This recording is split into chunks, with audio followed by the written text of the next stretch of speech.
Bonita. Muchísimas gracias, reitero, por acompañarnos hasta esta hora, un sábado tan cerca de Navidad y nosotros aquí. Pero por supuesto que esto para nosotros es como Navidad. Entonces, bueno, el motivo por el cual están estas personas al frente es porque seguramente ya conocieron un poco de sus proyectos, ya platicaron, excepto Miguel Almanza, que ahorita le vamos a dar el espacio para que nos platique un poco de Colectivo Delfos, pero sobre todo nuestra intención estando aquí un poquito, pues ya un poquito cansados, pero después de hablar un montón sobre lo que nos gusta y nos apasiona, nos interesa conocer cuál es la visión que tienen estas personas, en donde pueden existir puntos de coincidencia o no, pero sobre todo, ¿cuál es la apuesta para el futuro de la literatura especulativa mexicana? Entonces, cada uno desde sus respectivos posicionamientos políticos, pero también desde sus perspectivas estéticas, qué es lo que cada uno de ellos propone y por qué tener un fanzine o por qué tener una revista, por qué pagar, hace rato mencionábamos, por qué pagar a los escritores, qué es lo que cada uno de ellos propone en sus respectivos proyectos. Entonces, bueno, ya Miguel Manzano,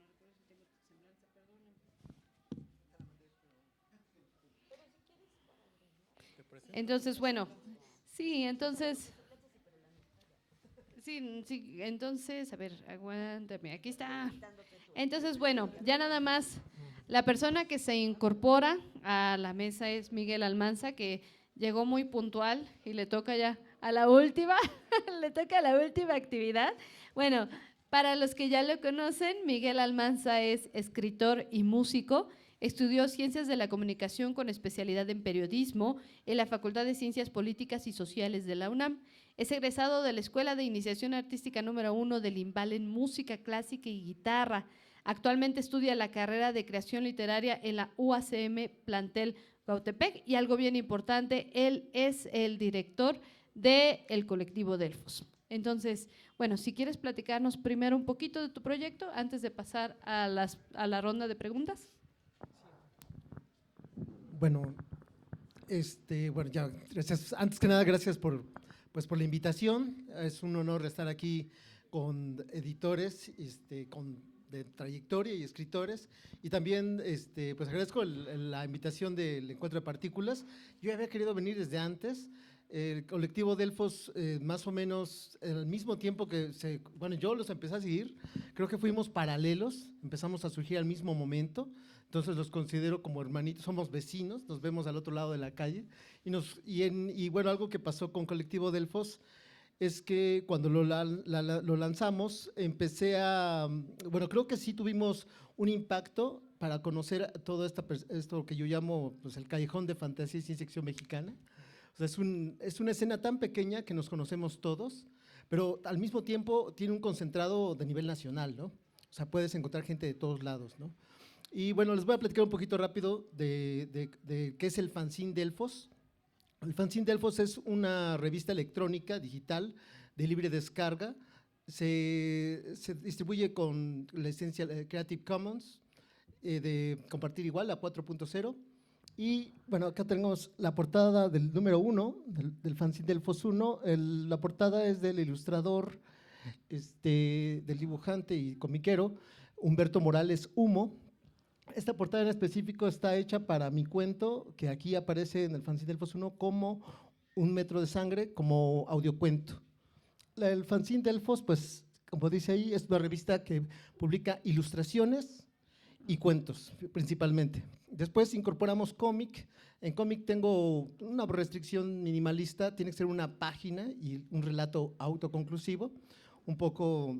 Pues sí, ya he tenido protestas con los comiqueros, pero creo que el cómic es una forma del minimalismo, entonces creo que también buen cómic, aprovecha los dos lenguajes para decirlo en unos cuantas viñetas, ¿no? Y bueno, el siguiente, por favor, ¿me puedes pasar el siguiente? El siguiente, esta es la portada del número 2, lo que llamo portada dorada. La ilustración se llama Jardín de Fuego.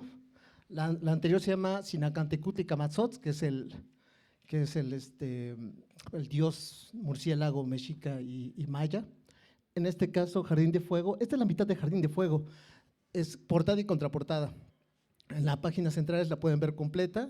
El autor es Pedro Sacristán. Es una composición tipo coral, ¿no? Parece un arrecife, parece un montón de voces y símbolos, súper bella, ¿no? Esta llegó por publicación, o sea, por convocatoria, es de las que llegaron. Y bueno, la siguiente, por favor. Este es el fanzine Delfos número 3. Aquí es Leonel Díaz, también él se dedica a hacer cómic. Y bueno, pues hay un personaje, aquí no se ve mucho, pero es un personaje acuático, como una especie de maya acuático, junto con un ajolote, ¿no? Que es muy característico de acá. Entonces, por aquí yo siempre he tratado de incluir algún tipo de símbolo o algo que tenga que ver con lo mexicano, ¿no? Bueno, la cuestión de lo mexicano, que sí es nacionalismo, que sí es no. Yo especialmente no soy nacionalista, yo soy anarquista, ¿va? Me viene Galindo. Pero ya me atrevo a salir como estoy aquí con Livia, me doy.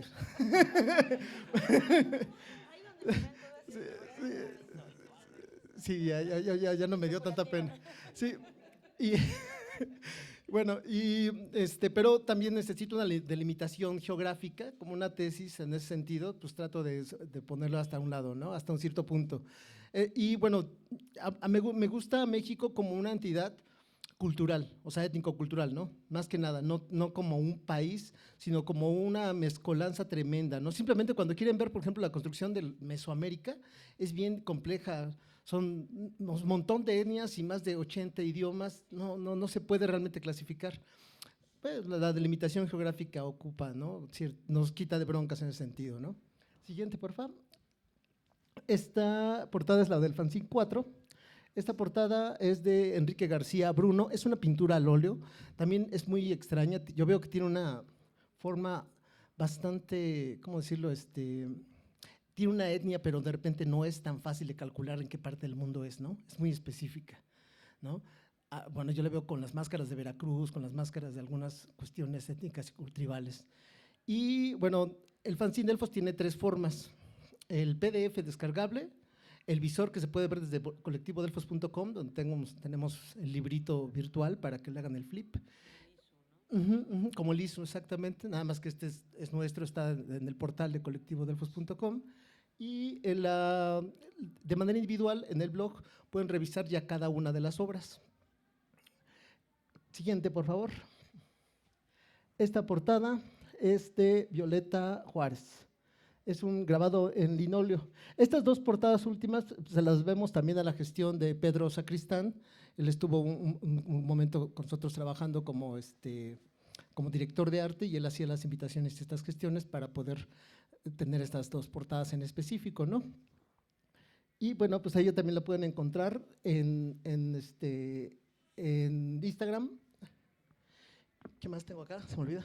Sí, pues la licencia Creative Commons 4.0 ya lo comenté, para que, pues sí, ahora sí que los derechos siguen siendo de las personas, como decía, son irrenunciables, a menos que después una gente, porque hay mucha duda en eso, pues los derechos, ¿cómo se llaman? Son patrimoniales, se tienen que ceder por escrito, ¿no? O sea, para que no les vean la cara, chavos, sí, esténse atentos, tienen que hacer un contrato específico y con todos los detalles y bla, bla, bla, ¿no? Acá nuestro contrato es la convocatoria, pero no estamos pidiendo ni exclusividad, ni tampoco pido de hecho que sea nuevo, ¿no? Es decir, que inédito. Exactamente. ¿Por qué? Porque pues no estoy pagando, ¿no?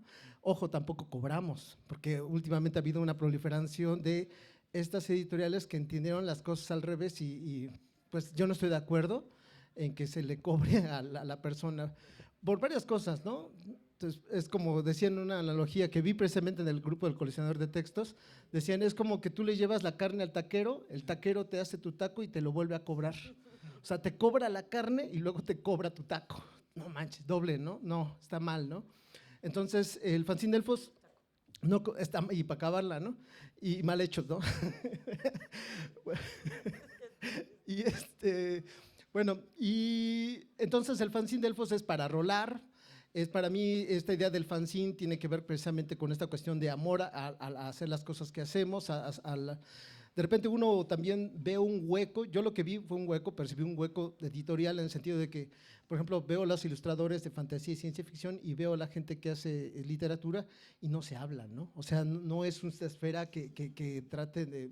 Y es difícil, la verdad es que se resisten, ¿no? Usualmente tenemos entre 55 y 74 cuentos que nos mandan, obras, y de ilustración siempre ha sido menos, que va entre 20 y 30, ¿no? Ese es más o menos lo que tenemos. No sé por qué exactamente los ilustradores se cotizan un poco. Acá yo pienso que la ilustración es el análogo al cuento, es decir, una sola imagen te puede contar toda una historia. Y ese es el reto también, ¿eh? O sea, no significa que no haya una curaduría o una selección. En la selección, pues trabajamos 3 personas en el equipo, somos Yolanda Pomposo del lado del diseño, parte de los interiores de diseño se lo debo mucho a ella, que estuvimos trabajando varios meses, especialmente al principio para poder conceptualizar lo que yo traía, ¿no? Y con Mayra Daniel, que es una compañera de la Facultad de Ciencias Políticas y Sociales, y ella me ayuda en la cuestión de selección de textos. Y vamos al siguiente, por favor, que sería el 6. Este es el 6, esta portada fue un experimento. La portada es de Ivan Unbroken y es la segunda portada que ilustra específicamente un cuento dentro del fanzine. Este cuento es de Miguel López, que ha estado con nosotros participando desde el número 2. Ha sido consecutivo. No sé si algunos, bueno, yo creo que una anécdota rápida, él en este último correo me mandó desde otro correo. Yo, por ejemplo, por lo general, hacemos las lecturas sin saber quién es el autor. Yo no sé quién es el autor, no me fijo. Me ayuda alguien más a descargarlos, tenemos la aplica aparte, y los leo pues, sin saber, ¿no?, quién es el autor. Y se quedó otra vez, ¿no? Me dice, ¿latinaste? No, yo no latino. No, yo analizo textos, yo sí hago análisis de textos y yo me sostengo en una cuestión técnica que ahorita yo quisiera hablar a razón de esto del futuro de los géneros especulativos en México y quisiera pues parte de esta plática que queremos dar aquí, pues sí abordar esa parte del rigor editorial y qué criterios hay, porque que yo no pague o que no cobre no significa que yo no haga las cosas bien o no profesionales, ¿no? Eso no lo implica de manera, ajá, ¿no? Yo digo, sí, digo, no es, bueno, y si hay pelea, nos peleamos, no, pero no creo que solamente implique ello, ¿no? O sea, hay más cosas de eso, o sea, además del pago hay muchos otros detalles que hay que cuidar también. Digo, la revista El Fanzine de Voz jamás fue pensada como un negocio, por lo tanto, no pensé en eso del pago y del cobro, nada de eso, ¿no? A lo mejor en un futuro precisamente vamos a hablar de eso, ¿no? Y pues descárguenlo, estamos en Facebook, en Instagram y en iVoox y también tenemos YouTube, si gustan. En colectivodelfos.com lo encuentran de manera descargable sin costo, por favor, y pues ahorita continuamos con esta charla. Gracias.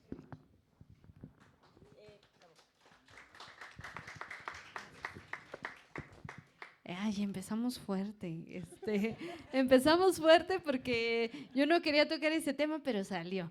Bueno, primero que nada me gustaría o sea, más allá de que ya platicamos un poquito del proyecto, creo que justamente lo que decían hace rato, ¿no? Con la revista Rocambolesca, con Sofón, con Colectivero, con el hecho de que llega Odo Ediciones y casi al mismo tiempo está también en Fundación Casa Futura y además en este momento también vemos que surge, por ejemplo, especulativas que a veces son un poquito más herméticas en cuanto a la forma en la que comparten con otras personas, pero que también dentro de la comunidad especulativa conocen a un montón de gente y han también dado lugar a muchas autoras, que a veces es lo que seguramente ahorita nos van a platicar, de repente, al menos, por ejemplo, yo sé de Sofón y también sé por parte de Ari, llegan muchísimas menos mujeres, ¿no?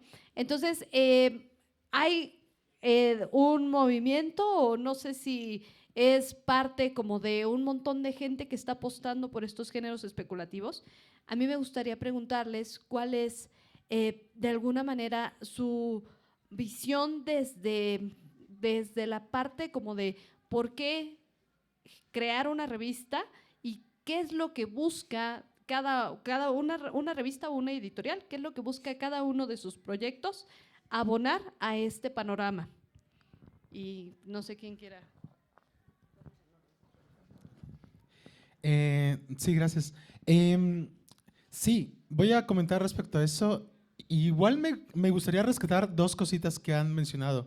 La primera fue Marta en la mañana, que mencionó respecto al fanfic, que está haciendo ciertos fanfics a partir de varios cuentos que tal vez se puedan considerar como el nuevo canon de la ficción especulativa mexicana o parte de ese canon, dependiendo de quién define canon, qué es canon, qué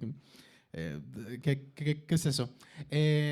Yo creo que ahí entra mucha subjetividad, pero creo que es un buen ejercicio comenzar a ver cuáles son las obras que han marcado pues estas primeras décadas, no sé, del siglo. Y también retomar lo que mencionaba Roberto Abad, de que vamos a ver esta época como los años 20. Si intentamos despegarnos, pues ir un poco al futuro, extrapolar, especular lo que solemos hacer mejor, yo creo que me gustaría igual en parte que platicáramos respecto a qué camino queremos seguir, cómo nos imaginamos lo que estamos haciendo, qué tan en colectivo lo podemos hacer. Pero sí, regresando a la pregunta de Mical, en mi caso, la selección de los textos para Sofón tiene que ver con qué textos resuenan con mis sensibilidades. Yo intento mantenerme leyendo mucho, cuestionándome qué quiero escribir, por qué escribo lo que escribo, cuál es mi intención con esto que estoy haciendo. Y los textos que resuenan con eso, pues usualmente acaban en la revista. Y sí, por supuesto, valoro cosas como que estén bien escritos, que suenen bonito y que aparte cuenten una historia. A pesar de que hay historias que no necesariamente siguen, no siempre hay una trama clara, y ya lo mencionaba Ari un poco, igual con los textos experimentales. Parte de mucha experimentación es que no siempre hay una trama clara, pero sí, que usen un lenguaje bello. Y creo, aquí en particular, tanto, bueno, Krishna, Ileana, o sea, creo que muchas de las personas de aquí suelen escribir bonito, entonces, ay, no sé, creo que perdí un poquito el hilo, pero si alguien más continúa con...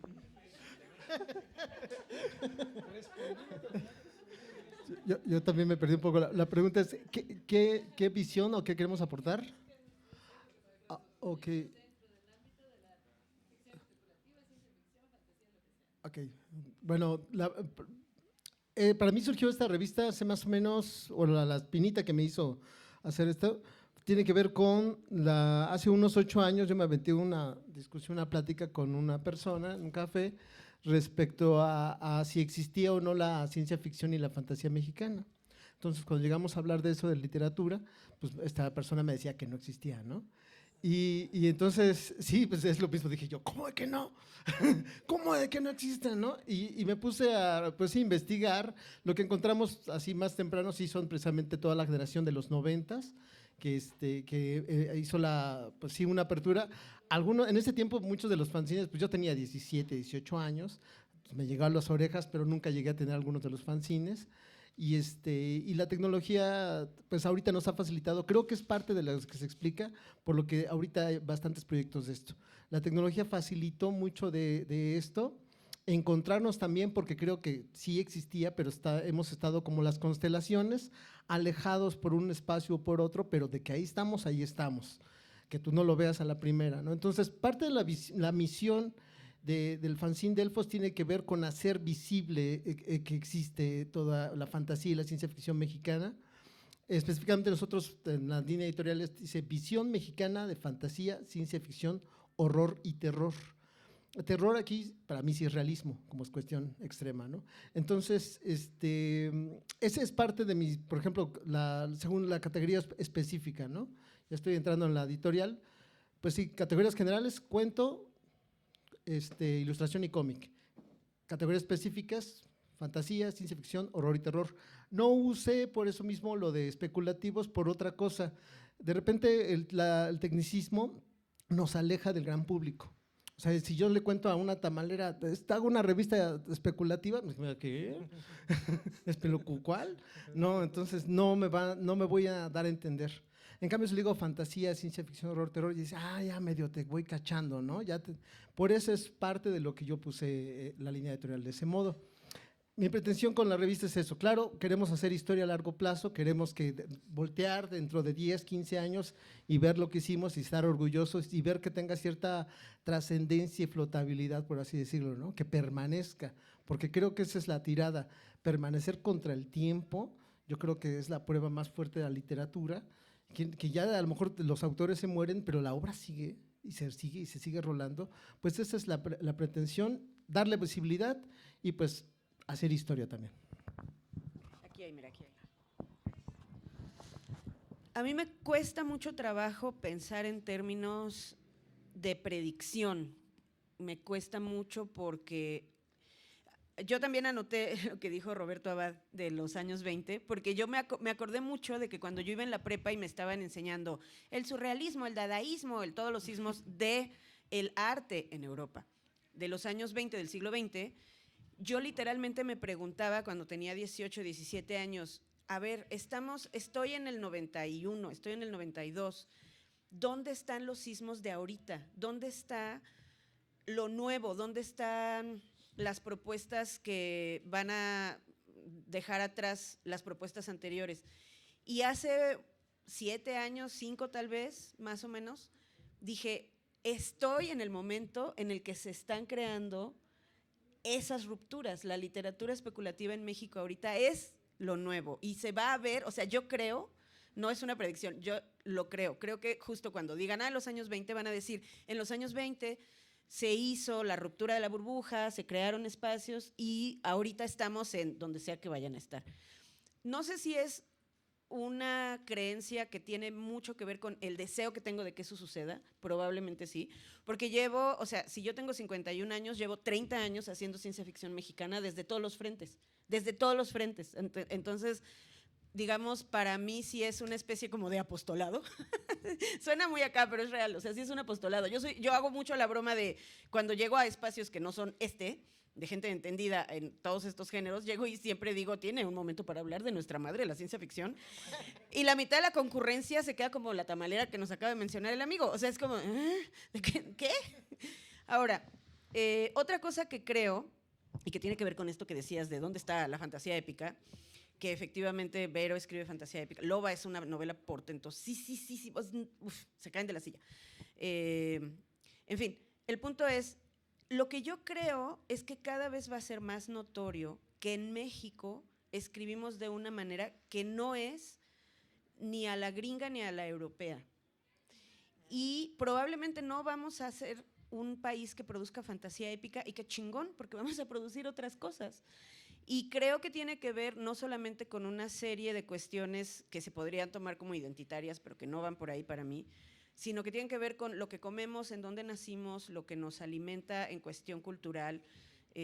Ya sé que es un mal chiste, pero no sé, Vasconcelos no sé, Novo, uno de esos decía, pobrecito México, tan lejos de Dios y tan cerca de Estados Unidos. En realidad, somos un país colonizado, digamos, de manera doble. Por un lado, llegan al territorio que ahora llamamos México, estos barcos de la España y tal, y sucede lo que sucede y aquí estamos, y por el otro nos llegan todas estas cuestiones culturales que están súper a la mano. De manera no oficial, el inglés es una lengua necesaria para abrirte el camino, por ejemplo, y es no oficial, que no sé qué será peor. Entonces, aunque sí nos alimentamos de la literatura de Estados Unidos, traducida sobre todo en España o en Argentina, lo cual hace una mezcolanza muy extraña en nuestras mentecillas, sí creo que la gente que está escribiendo ahorita precisamente tiene otro tipo de propuestas, y aunque queremos seguir categorizando los géneros y los subgéneros y las subetiquetas con los mismos parangones que se usaban hace 100 años en Estados Unidos y se han seguido usando, en realidad quisiera pensar que en el futuro vamos a crear nuestras propias etiquetas, y eso se va a derivar no de lo que se haga o no comercialmente, sino de lo que se escribe y se lee. No es lo mismo que te lean a que te compren, eso también creo que lo tengo que decir. Entonces, quiero pensar eso, quiero pensar, o creo que puede pasar eso, que cada vez vayamos teniendo más una cuestión, digamos, propia, que eso no quiere decir que no tenga influencias o no quiere decir que no tenga conversaciones con otros países, especialmente con Latinoamérica. Cada vez estamos volteando más a Latinoamérica y creo que nos está haciendo muchísimo bien. Justamente yo también creo que la cuestión de las redes sociales y poder publicar y podernos comunicar con mucha facilidad, incluso desde el teléfono, nos ha facilitado esas conversaciones con otros países en lengua hispana, sobre todo hacia Latinoamérica, pero continuará con Estados Unidos de manera inevitable, incluso aunque nos peleemos. Entonces, creo que eso podría pasar. Y otra cosa que me interesaba subrayar, y que ya aquí así voy a hacer la total desvergüenza y no me importa, porque ya son las 10 de la noche o no sé, es que ahorita que decía Alicia, yo creo que hace, sí, por decir en los 90, eso sucedió en los 80 con el Premio Puebla, lo sé de primera mano, pero digamos en los 90, que fue lo que yo sí viví, la gente que escribía ciencia ficción y fantasía y lo que sea, todas esas hierbas, decía, hay otras personas como yo, no estoy en soledad. En este momento todavía estamos mucho en el, hay espacios, hay revistas, hay editoriales, ya tengo donde publicar, pero ya estamos llegando, o sea, no es que una cosa desplace a la otra, se combinan, pero ahorita justo creo que estamos llegando al punto en el que decimos, esta persona escribe de esta manera, yo quiero escribir así. O sea, creo que estamos empezando a ver mucho más lo que se llaman influencias de una manera mucho más sana. ¿Qué quiero decir sana? Que no es una cuestión vertical, que no es una cuestión de imposición, que no es una cuestión de si estuviste en el taller de sutanito tienes que escribir de esta manera para que te pongan palomita. No queremos ponerle palomitas a nadie, pero creo que es más reconocible lo de las influencias. Y yo en lo personal, esto ya lo digo más como escritora, y ahí es donde viene la desvergüenza. Yo, por ejemplo, leo a Ileana Vargas y digo, yo quisiera escribir así porque la imaginación y lo weird y lo loco y las mezclas y wow. O leo a Andrea y digo, no manches, las estructuras, o sea, ¿cómo le hace? Yo quiero escribir así. O leo a Gabriela y digo, yo también me quiero preocupar por las especies que no son humanas. Y honestamente, yo leo a Krishna y digo, ¡oh, barroco, futurismo, pero barroco, yo quiero escribir eso. O sea, para mí esa gente son mis influencias. Sobre todo es la gente con la que converso. Es con la gente con la que puedo sentarme a platicar y que lean mis textos cuando estén todavía sin publicarse o leer los suyos. Como editora tengo el privilegio de que me llegan muchísimas cosas que el mundo conoce muchos años después, aunque yo no las publique. Entonces, creo que eso también abona mucho porque desgraciadamente veníamos de la cultura hegemónica, que es muy vertical, es muy cerrada, muchas cosas, y obviamente viviendo en ese sistema pues se te pegan, o sea, eso es lo que conoces, pero creo que estamos creando nuevos sistemas y que estamos creando nuevas conversaciones y sobre todo nuevos espacios. Espacios, esto es un espacio, Odo es otro espacio, Delfos es otro espacio, Sofón es otro espacio, Rocambolesca es otro espacio, y sí creo que es indispensable que mantengamos la diversidad de espacios y que cada quien tenga una publicación o una propuesta editorial distinta y que luego nos podamos mezclar y ponernos a cotorrear. Creo que eso es sumamente benéfico y va a hacer que vivamos, va a hacer que sigan sucediendo cosas y que sigamos escribiendo y que sigamos publicando. Creo que se van a seguir modificando los espacios de publicación y creo que se van a seguir también asentando, porque los modelos que ahorita siguen subsistiendo o los modelos que son mucho más, que funcionan mucho en otros países, en España, en Estados Unidos, creo que sí se tienen que adaptar, así como yo hace un rato decía, en México adaptamos la tecnología, adaptamos los dispositivos, adaptamos lo que necesitamos para que nos sirva, creo que también lo vamos a ir adaptando cada vez más y creo que ese sería un panorama futuro que por lo menos a mí me gustaría ver, que la gente siga escribiendo, que siga conversando, que siga amistándose o desamistándose, si eso le gira la piedra, pues chido por cada quien. Y también, sí, que fluya. Y también que sigamos reconociendo que entre más espacios haya, es muchísimo mejor, ¿no? Sí, también me gusta esa idea de las personas en el futuro viendo este periodo en el tiempo y que vean, ay, escriban especulativo, pero no ciencia ficción, porque todo está mezclado en una sola revista, ¿no? En ejemplo, en Rocambolesca sí quise usar ese término para no limitar a los escritores, porque si les pido ciencia ficción y ellos dudan de si lo que ellos escriben es ciencia ficción o es terror o es fantasía, luego no lo mandan, ¿no? Y aún si lo mandan y yo lo pongo, sí, estos son cuentos de ciencia ficción, terror y fantasía, habrá lectores que digan, no, eso no es ciencia ficción, ¿no? Entonces es una pelea continua de definir los términos. En cuanto al origen o lo que provocó la revista, pues era, como yo vivo en Cancún, la mayoría de estos libros no llegan a las librerías de allá. Entonces yo no conocía a muchos escritores que escriban terror, ciencia ficción, fantasía. Entonces dije, pues tengo que hacer como un directorio, ¿no? Un directorio, un mapa de quiénes están escribiendo ahorita. Y obviamente el motivo no fue económico, de me voy a hacer rico con esta revista, ¿no? Creo que todos estamos perdiendo dinero de alguna forma, aunque paguemos y se publiquen en físico, en papel, creo que estamos perdiendo dinero, pero lo hacemos creo que porque nos gusta leerlo y compartirlo más que nada. Entonces yo he conocido a muchos escritores que tal vez de no ser por Rocambolesca yo nunca hubiera encontrado. Entonces igual me gusta leer todas las revistas, los fanzines también, Sofón, Colectivero, porque así me siento como cazatalentos de leyendo otros textos y a ver quién me gusta, entonces le llamo, ¿no? Entonces me gusta esa colaboración continua entre todos. Ay, y bueno, al final respondí la primera pregunta, pero no la segunda, ¿verdad? Sí. Bueno, la segunda de cuál es como el apunte de Odo o por qué. Mi respuesta sí es muy vieja escuela, pero perdónenme, es muy real, o sea, tengo que ser honesta. Yo no estoy pensando si el mercado, si el gusto, si a la gente le gusta o no. Yo tengo esta cosa de editora de vieja escuela que dice, yo lo que quiero es hacer catálogo. O sea, yo lo que quiero es publicar libros que a mí me interesan, que a mí, o sea, que como el Tlacuache, que como Líquena Monita, que como Desde aquí se ve el futuro, que como la canción detrás de todas las cosas, fue como, por el amor de Dios, yo quiero publicar esto, si no publico esto, se me va a caer el pelo de la decepción. Y eso a alguien le va a decir algo. Eso no quiere decir que lo que yo haga sea mejor o sea peor, eso quiere decir, si a mí me gusta, a alguien le va a gustar. Y si yo le pongo empeño y hago bien mi trabajo, el resultado puede ser bueno. Si me estresara pensando qué le gusta al mercado, qué va a leer la gente, qué no sé qué, creo que aparte de que la pasaría mal, porque no editaría lo que quiero, sino lo que tengo que, ¿no? Que es como cuando no te gusta el brócoli y pues, güey, no comas brócoli. Hay otras hierbas verdes que igual son súper buenas. Hay otras crucíferas incluso, puedes comerlas, no comas brócoli ya. No es a fuerza.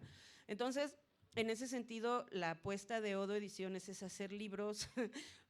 No se trata de hacer libros que a mí me gusten, aunque sí, sino de hacer libros que puedan decirle algo a la gente lectora, porque a la gente escritora le dijeron algo, porque a mí me dijeron algo, y porque tengo esta cosa como de, ay, es que yo creo que este libro tiene que estar en el mundo. Y si nadie había pensado en eso, pues yo se los puedo poner enfrente y decir, piénsalo, mira, aquí, perdón, aquí está este libro. Entonces, un poco es sí subsistir a lo largo del tiempo, no es que crea que voy a durar 40 años hasta que tenga 90 pues haciendo esto en cuanto a el mismo proyecto. Mi primer punto de detenerme eran 5 años y estoy llegando al 5.º año, entonces ahorita voy a editar los 2 libros que vienen y tengo que detenerme para ver qué necesito cambiar, porque esta es una carrera larga. Esta es una carrera absolutamente de resistencia, no es un sprint, no, este es un maratón de forever. Entonces, necesito ver qué cambio, qué incorporo, qué modifico para que el proyecto pueda subsistir y la gente pueda, tanto desde el concurso como ante la futura metamorfosis, con el concurso Imaginación y Futuro, como por invitación, y en algún momento sí voy a abrir la recepción de textos, pero voy a seguir invitando gente porque sí soy muy, o sea, aparte soy muy entusiasta y entonces como de, por favor, déjame publicar tu libro. Quiero cosas tuyas en mi vida. Entonces, pues esa es la apuesta, subsistir y poder poner cosas en el mundo que conversen, ¿no? Y a mí me parece algo bien importante porque yo, por ejemplo, a lo mejor ahorita Damián no se acuerda, pero en algún momento de la vida él me dijo, es que hay muchas revistas, pero creo que no hay ninguna revista que te reciba textos de esta longitud.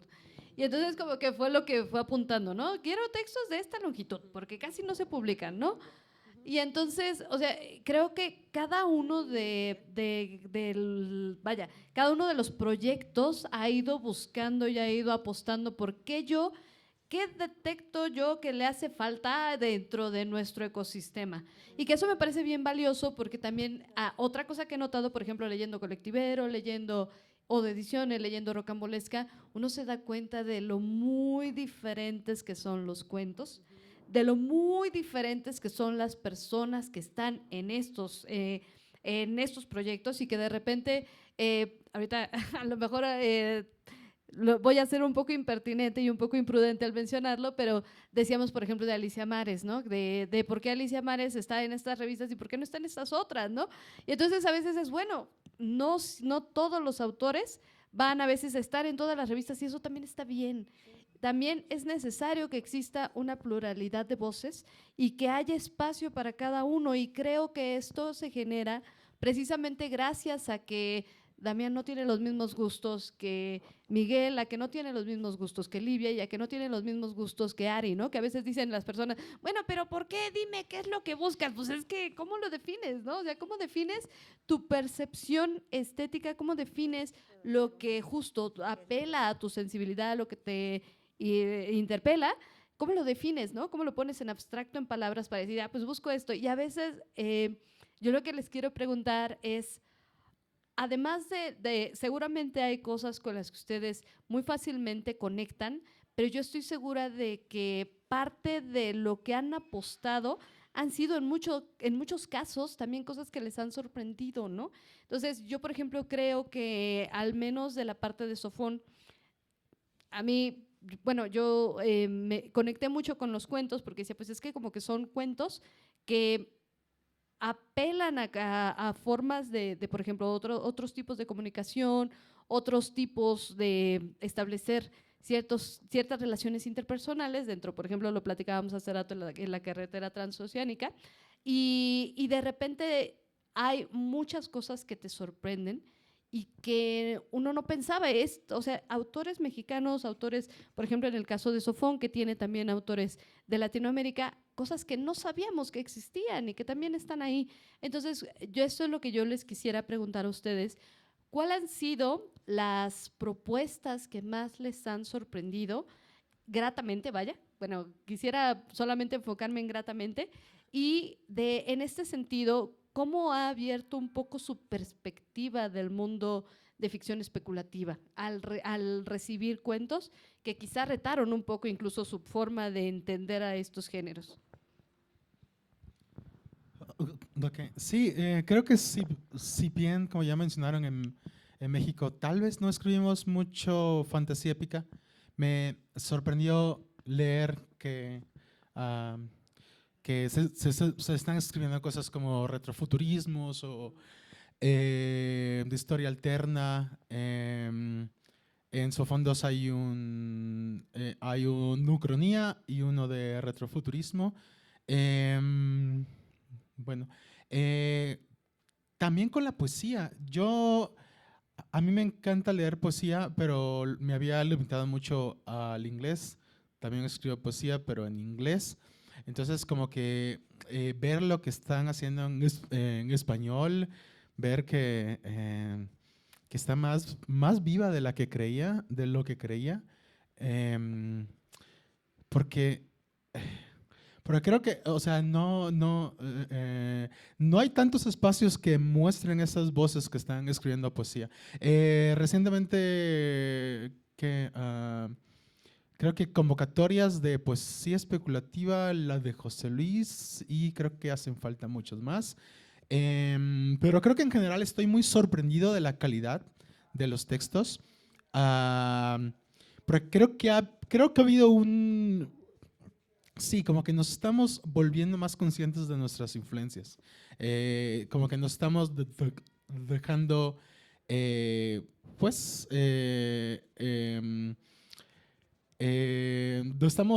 estamos explorando más caminos a partir de los caminos ya explorados. O sea, creo que si bien la ficción especulativa en México es muy joven, creo que en otros países de Argentina, Colombia es mucho más grande, o al menos mucho más visible. El terror en Argentina, Weird en Colombia. Creo que poco a poco estamos haciendo una tradición y nos vamos volviendo capaces de identificar cuáles son las obras que tal vez se queden con nosotros por muchas décadas, intentar construir algo a partir de eso, ya sea para dialogar con esas obras o para volvernos más sensibles para identificar ciertas obras cuando nos las manden. Y yo creo que a fin de cuentas la calidad está ahí y por supuesto lo que falta es más la exposición. Yo con mis cuentos en inglés me sorprendió honestamente ver gente comentando en Reddit de mis cuentos. Fue súper bizarro, o sea, muy extraño. O sea, ¿por qué estas personas que no conozco y con las que nunca he platicado están platicando de mi cuento? ¿Por qué no hay más de esto con autores que me encantan? Y parte de eso es porque sus historias no están en inglés.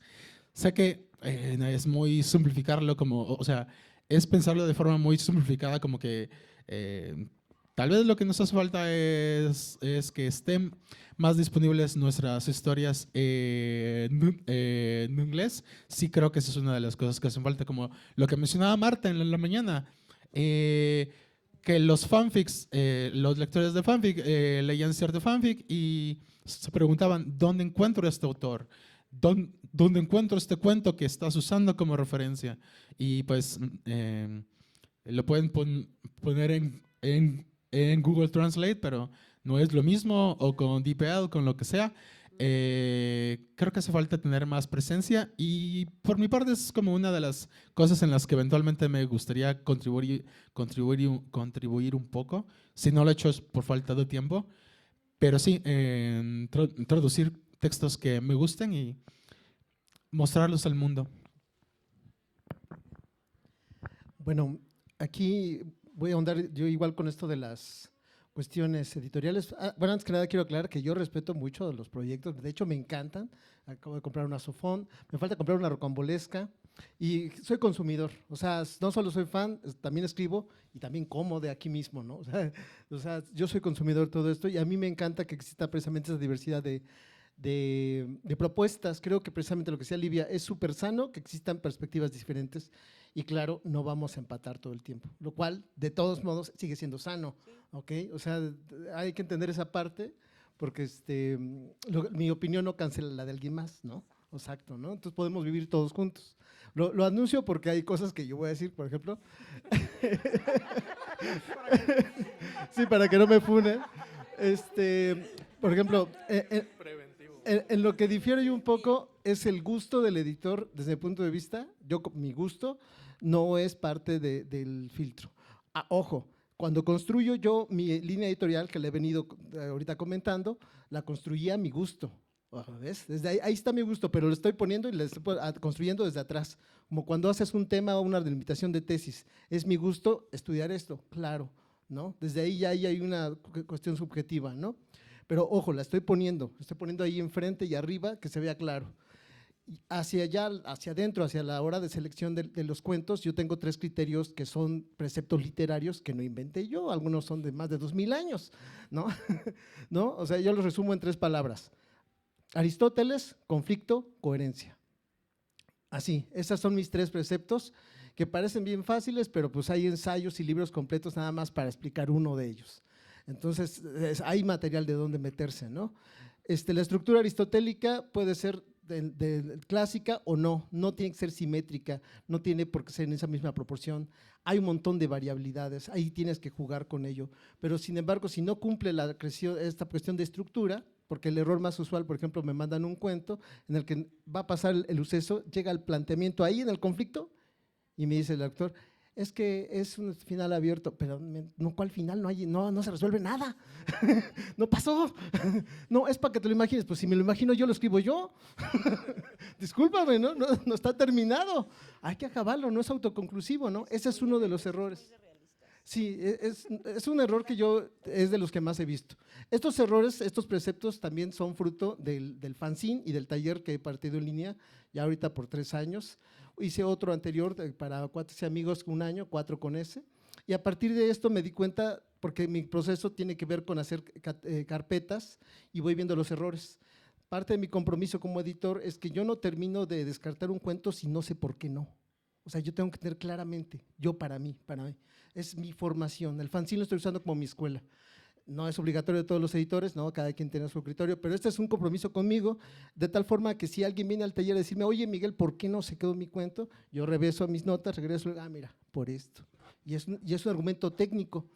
Mi gusto es secundario, terciario en ese sentido, ¿no? Por ejemplo, en el fanzine Delfos 2 sí tenemos un cuento de fantasía épica de José Gaona, muy bonito, muy, no sé decirlo, es cristalino, y súper fácil de leer y agradable de leer, ¿no? A mí en específico me gusta Tolkien, pero ya los contemporáneos más para acá de fantasía épica no me gustan demasiado. O sea, ven, no es mi gusto. Pero cuando yo veo que el cuento cumple con conflicto, con coherencia, con estética, con esta, ¿no? La cuestión de la coherencia tiene que ver mucho con la verosimilitud. Si tu propio cuento, como una ecuación matemática, se equivoca en algo, discúlpame, se cayó el cuento, crasheó tu cuento. O sea, para mí es como un programa, crasheó. Aquí hay una incoherencia que se puede salvar o no. Hay veces que sí que hay que reescribirlo. Hay incoherencias transversales y otras que yo diría como verticales, ¿no? Que podrían ser más fáciles. Entonces, esos son los criterios, ¿no? Sí, digo, porque alguien se lo pregunta, yo también como escritor me lo he preguntado, pero ¿qué pide? ¿Cómo quiere? Entonces yo trato de ser claro en esto. Esos criterios yo los he comentado como ahorita públicamente en algunas otras charlas, también en el taller que yo hago, porque pienso que es necesario que también la gente se culturice. Es decir, si tú estás estos 3 preceptos para analizar una película de Disney y ves que fallan, ¿ya vieron? O sea, ahí es donde yo quiero que se acostumbre la gente también a analizar qué consumimos y no que nos acostumbren a, pues sí, a argumentos banales tipo ChatGPT, que no soportemos estas incongruencias, deus ex machinazos a cada rato. Entonces, parte de esto también, por eso yo lo comento así de manera abierta. Mi gusto, como decía, mi gusto de repente se infiere, sí, claro, ¿no? O sea, pero ya es el 4.º nivel, ¿viste? Hasta atrás. En eso, por ejemplo, yo puedo comentar el cuento de El último murmullo de José Tamayo, que de hecho también fue elegido para lo leíste acá con lo mejor de la ciencia ficción mexicana. Cuando lo eligieron ahí, fíjense que a mí me dio tanto gusto como si el cuento hubiera sido mío, ¿no? O sea, yo dije, huevo, porque ya no soy yo solo, alguien más que no conocemos, pues yo no conozco a los jueces, a los jurados, lo eligieron. Yo lo propuse porque dije, este cuento está bien raro y es una forma muy extraña y espérense, cumple los 3 preceptos que yo dije, los cumple y hace otras cosas más locas, con una cuestión estética muy específica y que a lo mejor a algunas personas les pueda ser difícil de leer, pero ahí si quieren sí fue mi gusto en ese sentido, que yo dije, es que esto está bueno, hay que publicarlo, ¿no? Bueno, eso sería. Gracias. Entonces, ¿cómo era? ¿Qué nos ha sorprendido para bien últimamente? Bueno, es que hay cosas que me han sorprendido mucho últimamente, pero no puedo decir nada porque, pues, porque no puedo, porque las leí para cosas, pero bueno. Voy a decir uno que es seguro, que ya no voy a hablar del Tlacuache, porque ya hablé del Tlacuache, pero bueno, el Tlacuache me sorprendió muchísimo, el primer cuento, y luego todo el libro me sorprendió mucho de Daniela. Y justo me queda claro que las referencias, aunque no son, para mí directamente, no me interpelan de manera generacional, me interpelan como lectora, y eso también está chido, saber que puedo leer cosas que no necesariamente eran para mí, y que también las puedo, o sea, que también puedo conversar, dialogar con ellas. Me sorprendió el libro de Miguel Thornton, el que ganó el concurso mexicano de Imaginación y Futuro, que las personas del jurado, yo me integré al jurado porque pensando en que en promedio en realidad he estado estos 5 años publicando un libro por año, esa es o sea, por más que yo quiera hacer más al año, la realidad me está diciendo, mira reina, la cosa está así, y etcétera. Entonces, si le voy a dedicar mucho tiempo a un libro, si le voy a dedicar mucha energía a un libro, quiero conocerlo antes de publicarlo. Entonces, por eso me integré al jurado. No tiene que ver con, o sea, es una cuestión como práctica, como de trabajo. Pero, obviamente, las personas del jurado también, o sea, eran otras 2 personas. Una era Jimena Jiménez Nava, que es la librera de Periferia, que es una excelentísima lectora y además es académica de los géneros especulativos. Y la otra persona del jurado fue Mayelis González, que es una escritora cubana, que también es crítica, lectora, y que aunque vive en España, conoce muy bien la literatura latinoamericana. Entonces era una estudiosa, una editora, que era yo, y una escritora que es también estudiosa. Yo sí digo géneros especulativos, pero los uso como término sombrilla. Este es un paréntesis cultural. Y también el término que inventó Alberto Chimal, que es literatura de la imaginación.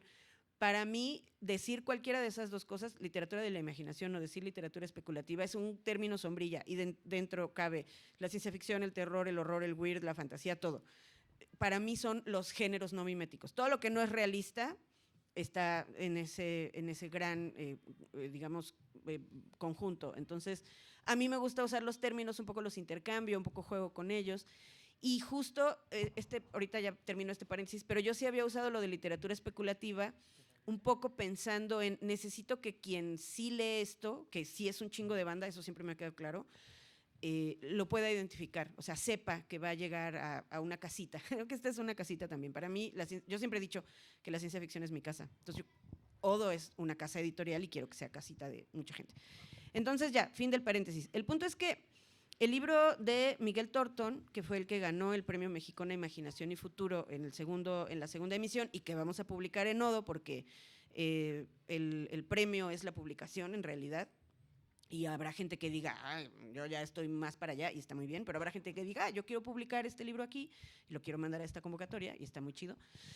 Y una cosa que me sorprendió justamente fue que Miguel incorpora elementos prehispánicos en su propuesta especulativa, pero ni es complaciente, ni es pedagógico en el mal sentido, ni tampoco es condescendiente, ¿saben? No hace esta cosa como de, ay, sí, es que esos elementos imaginativos de nuestros antepasados, y es como nuestros antepasados son negros y árabes y españoles y mexicas y toltecas, o sea, espérate, nuestros antepasados es mucha gente. Entonces me gustó cómo lo propone, me gustó cómo lo integra en una propuesta especulativa muy contemporánea, y también me gustó, por ejemplo, que manejaba algunas cosas que tienen que ver con el humor, porque creo que a veces se nos olvida que también podemos escribir con buen humor, como que eso es algo que exploramos mucho menos y no nos preocupamos tanto, y no es nada fácil escribir con humor. No estoy hablando de literatura humorística abiertamente como la de, no sé, Ibargüengoitia, por poner un ejemplo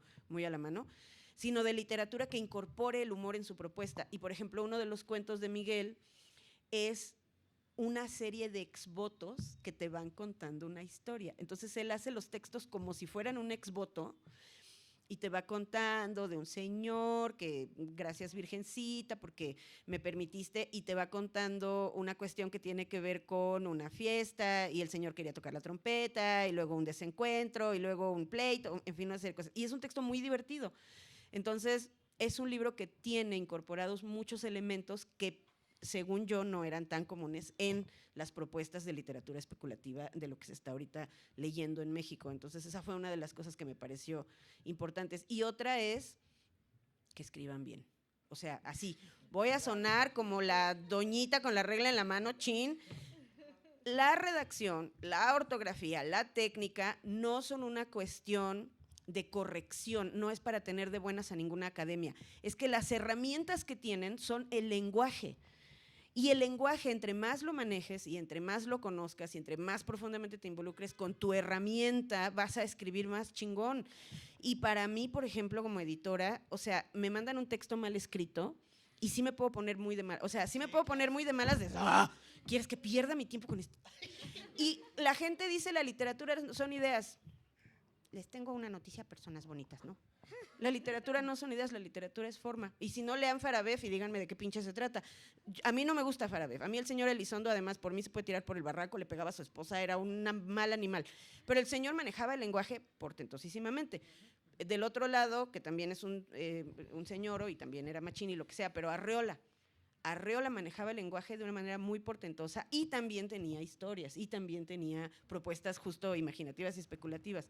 Y ya no me voy a meter en feminismos porque si no igual me pueden correr, pero el punto es, escribir bien es muy, muy, muy, muy necesario, manejar bien el lenguaje, manejar bien el ritmo. Y de verdad no hablo de, es que la RAE dice que la coma antes de verbo conjugado. No se trata de la RAE, se trata de una cuestión incluso de ritmo y de lógica y de respiración y de estética, de belleza. Entonces, hay que escribir bien, hay que esforzarnos por escribir bien, eso es muy importante. Y me sorprende mucho cuando alguien no lo hace para mal y me sorprende mucho para bien cuando alguien sí lo hace. No esperen que los editores corrijan todo Exacto, eso. exacto. No. Por suerte, de los escritores que he invitado, les he corregido muy poco, casi nada, ¿no? Entonces, ahí se ve lo bueno que son escribiendo. Sobre lo que mencionaba Miguel de sus, no sé, sus preceptos para escoger cuentos, yo supongo que tengo algo parecido, pero no por escrito, no tan detallado, es más subjetivo. Sí, lo primero es la claridad. Digamos, claridad en la forma, con lo ortográfico, con lo gramático, que yo no me pierda en un mismo párrafo con errores de conjugación o comas, cosas extrañas, ¿no? Entonces yo puedo terminar un texto, aunque no sea especulativo, pero que está bien escrito y luego me dan ganas de publicarlo, pero digo, no puedo. Entonces le digo al escritor, si tengo su contacto, digo, mándalo a tal lugar porque está bien escrito y tiene potencial para ser publicado en otro lado, ¿no? Sí, eso estaba pensando en una revista más general de cuento y ya, para que me llegue de todo, ¿no? ¿Qué más habían mencionado? ¿Qué me ha sorprendido? Bueno, a veces he entrado en conflicto sobre el tipo de cuentos que acepto, porque me pongo a pensar, la persona promedio, sin hablar mal de nadie, digamos, cualquier persona que pueda leer, digamos, Nata Malera que habían dicho antes, puede disfrutar los cuentos, los puede entender, no tanto por el lenguaje, sino por los temas, ¿no? Entonces, a veces entro en conflicto como que esto es muy intelectual, lo van a disfrutar, lo van a entender, entonces intento como que no es tan objetiva esa regla, pero intento tener dos lados, ¿no? Algo más intelectual y algo más casual, más regular, que pueda entender también cualquier persona que no esté acostumbrada a leer estos cuentos. ¿Puedo hacer una interjección? Yo creo que no importa que si alguien no acabó la primaria, no tiene las referencias de las pelis, lo que sea, si está escrito chido y si le estás dando algo chido, lo va a entender. A lo mejor no entiende las referencias específicas de la novela oscura de Ted Chiang, si es que llega a escribir una novela de Ted Chiang, pero el texto le dice algo porque el texto está bien hecho y está chido. No sé, yo creo que la división entre lo que es más intelectual y lo que puede ser más accesible puede desdibujarse mucho y podemos confiar en que la gente lectora va a leerlo si está chido y algo le va a decir, algo le va a resonar. O sea, confiar en la gente lectora, decir, eres una persona chida, lee, ten. Yo nomás quiero acotar tantito. Sí.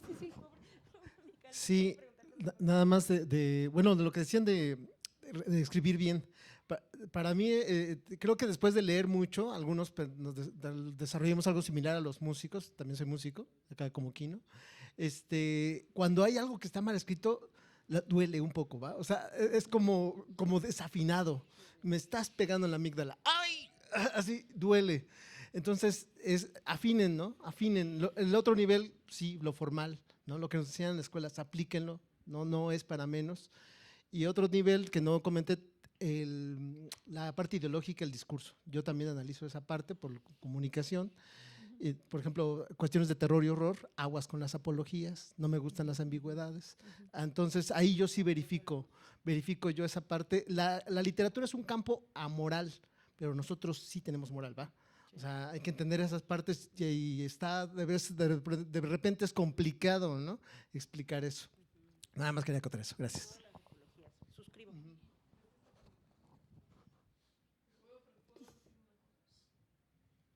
Bueno, sí, es que iba a hacer una pregunta más, pero… Ok, no, en realidad no necesito el micrófono.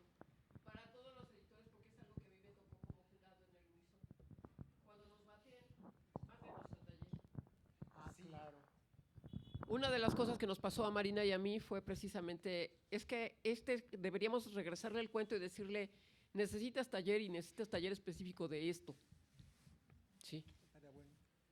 Porque yo vengo de una generación horrenda donde teníamos correctores de estilo y a Livia le consta que no sé escribir. Sí, le consta. Entonces, y que tengo muchísimos errores. A Ari también le consta, sí, también se quedan así como. Oscar, cuando me recibió en Colectivero, me regresó de un cuento de 12 páginas, 17 páginas de corrección. ¿Sí? Entonces, todo lo que baten, por favor, díganle también al que escribe mal, hijo, te equivocaste en esto. ¿Sí? Yo sé que de repente reciben muchísima producción, pero de los que tengan chance, Sí, está cañón. de los que vean, se pudo haber salvado, por el amor de Dios, ve al colisionador, ve a especulativas. Yo lo he hecho con gente que me ha pedido o sea, me ha dado su libro inédito y me ha dicho, corrígemelo, edítamelo, ayúdame. Y, o sea, hice notas, hice cosas, platiqué y le dije, por favor, ve a taller. Necesitas mucho un taller porque mira esto, aquello. Uy, se ofendió. Obvio era un vato. Entonces, creo que también ahí, yo la neta tengo, ya se los puse justo en el chat del colisionador, tengo un curso que no he dado que es para gente escritora, para que entienda cuál es la mejor relación con su persona editora, porque neta, las personas editoras somos sus amigas y queremos lo mejor, o sea, queremos que el texto brille y esté súper chidísimo, pero a veces hay que trabajar mucho para eso. Entonces, ahí yo les diría a las personas escritoras, por favor, no crean que ni es una ofensa personal, ni queremos… o sea, si la banda no es chida y quiere humillarles, ya es problema de la banda. Pero si una persona editora les dice, esto no está chido, corrige, enmienda, ve a un taller, no es en un afán de que su ego se vea herido, no es en un afán de hacerles sentir mal, es realmente al contrario, es justo de, güey, neta, puedes hacer algo mucho más chido, nomás necesitas talachar esto y esto, y casi siempre son cuestiones técnicas, por ejemplo, que son muy fáciles de arreglar. Hay gente que no tiene imaginación, hay gente que no tiene voz, y ahí no hay nada que hacer. O sea, el taller no le va a arreglar nada, no le va a arreglar el ser interno. Entonces, no se ofendan, personas bonitas, por favor. Háganse amigues de sus editores. El editor es tu amigo. Sí. Mucha razón y estoy muy de acuerdo. Bueno, ya para ir cerrando, porque ya también para movernos todos de aquí juntos, y, algo que, bueno, a mí me llama la atención porque los anarquistas están al centro y los que tienen sus revistas en Amazon están a los extremos. Entonces, claro que yo creo… Claro que… También en impresión local. También, no, yo creo que, vaya, independientemente de estas visiones que tienen y por supuesto de la forma en la que cada una de las personas que está aquí ha intentado llevar su proyecto, y por supuesto hay un posicionamiento político también y que está detrás de su proyecto, ¿no? Y a mí me parece bien valioso, y me parece bien valioso que, vaya, que existan todas estas posibilidades, ¿no? Porque yo, por ejemplo, me sorprendía mucho en el caso de Sofón que llegaron autores españoles que de repente estaban no, pues tal estuvo en el premio de la OPC y el otro el Ignotus.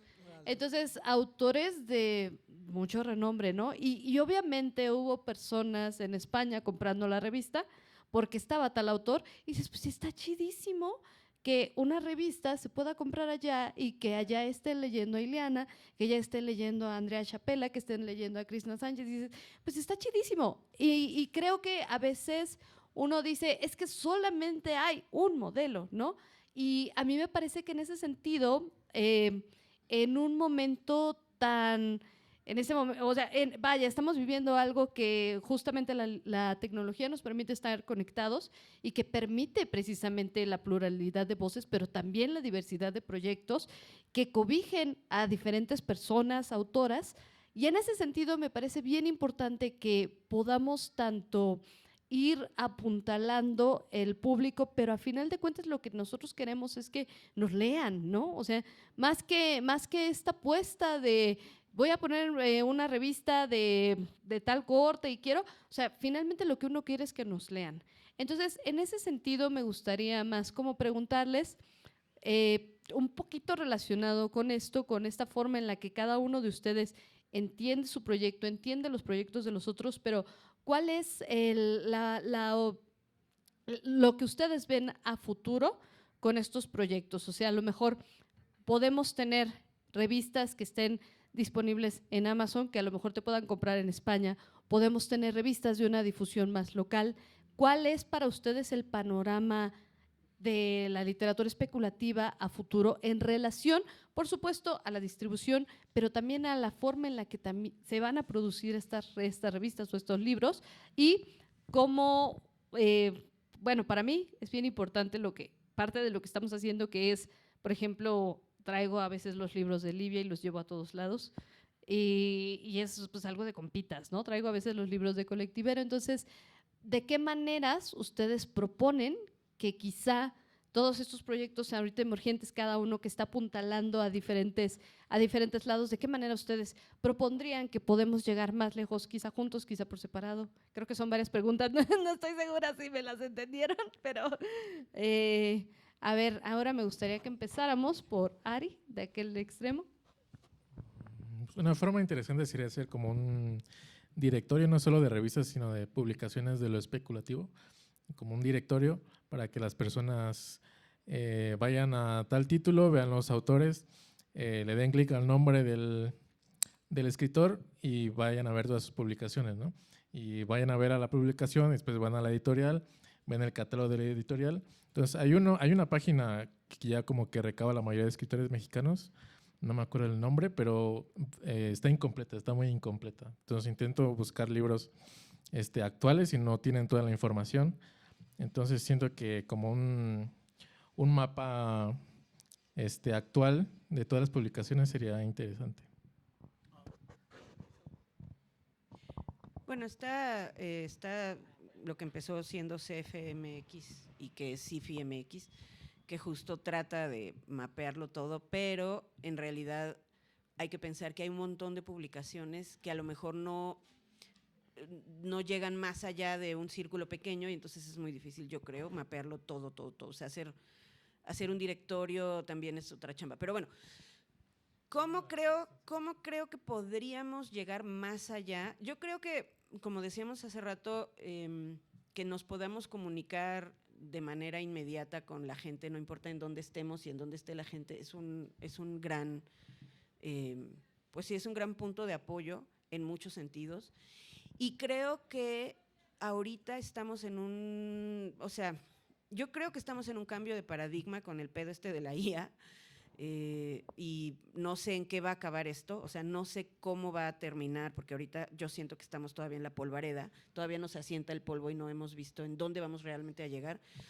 Los cambios han sucedido a una velocidad tal que además en la humanidad no había habido tantos cambios tan rápido, tan radicales como en este momento, ¿no? Y estamos ante la 7ª extinción masiva, o sea, estamos en un momento histórico muy cabrón. Entonces creo que ahorita va a empezar 2026 en unos días, podemos echar mano mucho de la impresión bajo demanda, que ayuda mucho justo a proyectos como las revistas, ¿no? Yo confieso que a mí me gusta mucho imprimir en offset por muchísimas razones, entonces todavía hago tiros en offset y son mucho más tardados y qué sé yo, pero por ejemplo los ebooks, en el caso de Odo Ediciones, no solamente porque son libres y gratuitos, no solamente tienen esta cosa de decir, bueno, yo voy a reventar el sistema desde adentro y te voy a dar el libro gratis, y sé que de todas maneras la gente va a comprar el libro en papel. O sea, lo he visto con la gente lectora toda mi vida y lo sigo viendo con Odo Ediciones, efectivamente.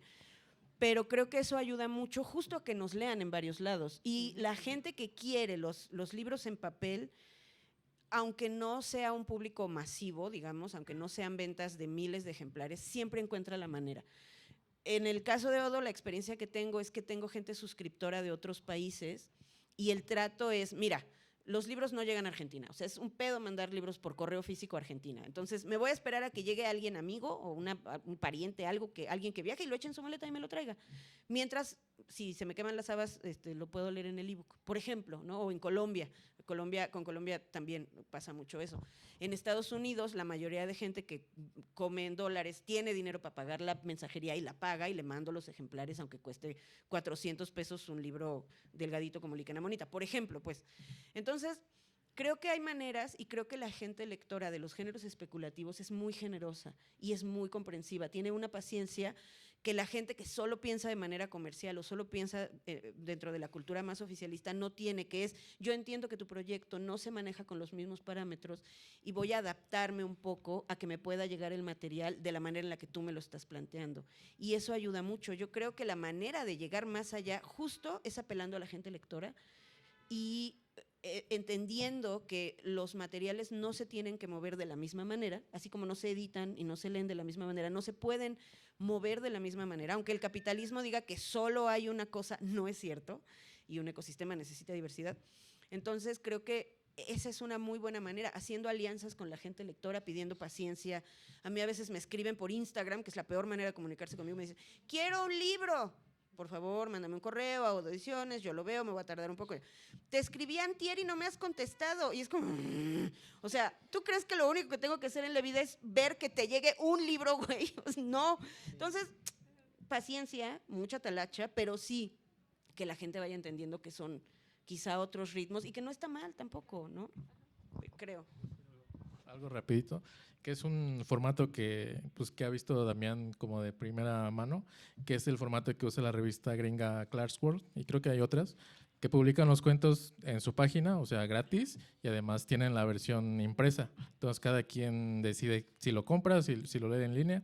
Entonces, no sé cómo le funciona al editor, no sé cómo no cae en bancarrota, pero le ha funcionado. Entonces, si en algún momento Amazon deja de imprimir, pues es una opción. Y también la de hacer Kickstarters, como, ¿cómo lo dicen? ¿Fundaciones? No. Fondeo. Entonces, para recabar el fondo para imprimir local en algunos. Hacemos esas dos cosas. Sí, creo que es importante varias cosas. Colectivizar, descapitalizar, colaborar con librerías locales. Ha sido bien interesante tratar con… De momentos, Sofón ha estado como en 5 o 6 librerías. Sofón 2 se va a imprimir en Chile con la ayuda de Eduardo Graels Garrido. Porque Sofón 2 tiene 2 textos de chilenos. Un cuento de Eduardo, el editor de Trazos de Ave, y de un poeta, que por cierto, formatear los espacios fue divertido, tardado y divertido. De entender que hay, sé que esto suena feo, pero sí entender que hay males necesarios, al menos en un periodo como transicional. Me refiero a usar Amazon para distribuir internacionalmente. No soy fan de Amazon, he comprado muchas cosas en Amazon. Me gusta la flexibilidad de Amazon porque hay cosas que no pueden llegar a otros países tan fácilmente. Creo que en la medida, como que pensarlo más en algo periférico, no como dónde centrar todos nuestros esfuerzos, ¿no? Como que tener nuestros libros en librerías, con colegas, en ferias, y aparte en Amazon, ¿no? Que no sea lo principal. También pienso en bueno, se me fue el hilo. Bueno, que alguien más comenta y me acuerdo de lo que quería decir. Bueno, yo estoy ahora sí que de acuerdo en esta cuestión de… Bueno, lo voy a resumir en 3 puntos, ¿no? Uno, este tipo de eventos creo que sí deben de estarse haciendo para conocernos, para vernos que sí no somos IAs, sí somos personas de carne y hueso. Para este tipo de convivencia yo creo que debe hacerse en el futuro, debe continuar, va a ser totalmente nutritivo y agradezco pues la invitación amical y al gran coleccionador de textos y que pues han hecho este evento, ¿no? Yo mañana voy a estar aquí como público todo el día ahora sí. Y esa sería una, hay que continuar con este tipo de eventos. Dos, esta cuestión de la distribución, sí conviene no poner ahora sí que todos tus huevos en una canasta, apostarle por acá, como decía, Amazon es una situación, pero la distribución local, sí, esa la controlas tú. El problema de editar no es ni maquetar, ni diseñar, ni corregir. El problema es distribuir, o sea, venderlo. Esa es la bronca. Es mucho tiempo, es mucho dinero, es mucho esfuerzo y la gente no tiene de repente idea de cuánto lo es. Y eso es realmente lo difícil cuando hacemos proyectos a este nivel. Somos underground en ese sentido. La ventaja yo creo es que sí hay indudablemente un mercado, o sea, de que lo hay, lo hay. La otra ventaja es que probablemente las grandes compañías no lo han, o sea, no lo han super tomado, ¿no? Lo dejan un poco de lado y hasta cierto punto eso permite esta sanidad de variedad de eventos. Así que no me urge que nos descubran otros en ese sentido, ¿no? Y bueno, el otro punto es que como gremio que estamos viendo que hay varios proyectos y varias editoriales, revistas y escritores, creo que a largo plazo deberíamos tratar de apuntar al gran público. Es decir, que cuando a alguien en la calle le preguntes, oye, ¿me puedes decir una obra de fantasía, ciencia ficción mexicana? Te puedan decir uno. O sea, eso yo quisiera eso. Quisiera que apuntáramos en gremio a que cualquier mexicano tenga una obra por lo menos en su cabeza, sea libro, cómic, película, lo que sea, pero que digan sí existe esto, ¿no? Que no me digan lo que me dijeron a mí hace 8 años, ¿no? No, sí existe y te puedo decir esta y te puedo decir aquella. Yo pienso que hacia allá como gremio deberíamos de apuntar. Digo, eso es lo que yo quisiera, deberíamos, ¿no? Quién sabe qué pase.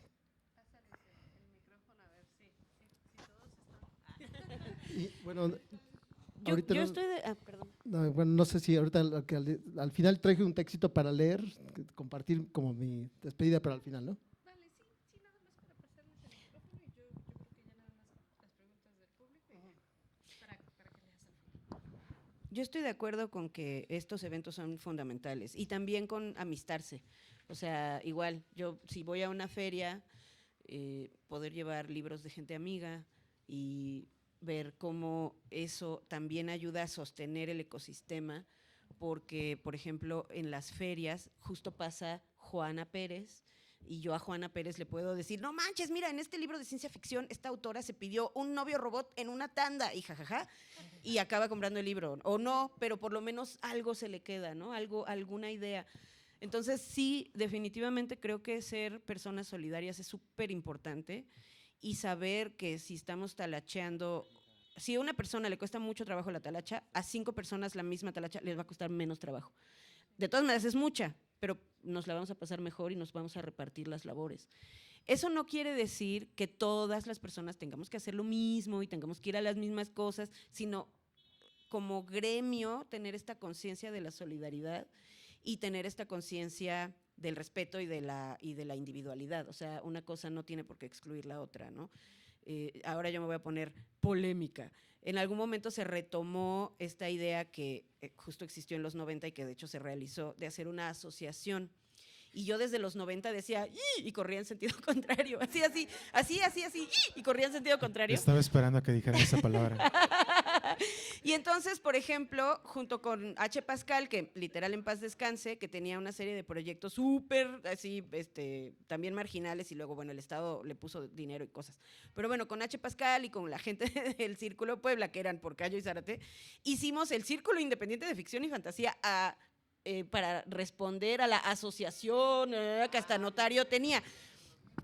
Con esto lo que quiero decir es que yo he sido punk toda mi vida. A mí me ven muy señora, así con mi camisita y mi mascadita de seda, pero yo sí soy punk. Entonces, el punto es, igual si alguien quiere hacer una asociación, güey, que la haga. O sea, ¿no? Mientras no, digamos, yo sí creo que hay que dar cabida a lo que la gente quiera hacer, mientras la gente no quiera o abusar o imponer. Y ahí, y ahí está un problema, porque hay mucha banda que, ay, no, sí, todo qué padre, pero esto tiene que ser así. Y es como, no, personas.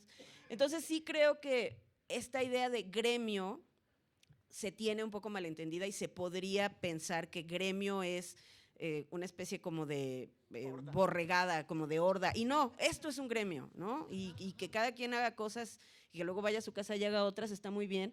Pero sí, o sea, si de repente alguien me dice, por ejemplo, Odo Ediciones, junto con otros 4 proyectos o 5 a veces, o sea, a veces somos 5, a veces somos 6, pagamos un stand en la Feria del Libro y la Rosa, que es carísimo, de París, Londres, la Gran Boutique, pero entre varios proyectos nos dividimos el pago, nos dividimos a atender el stand y obviamente llevamos también libros de gente amiga y todo el stand acaba siendo de proyectos queer y especulativos y súper autogestivos, por ejemplo. Entonces, igual para la próxima yo me puedo llevar Mundos en Colisión y obviamente eso abona y Mical me dirá, te doy el 20% o el 30% para que puedas abonar a pagar el stand. De eso también se trata de ser un gremio, ¿no? Y hay que tener un poco la mano tendida siempre, porque igual pueden darte cosas, pueden ofrecerte cosas y eso también está bien chido.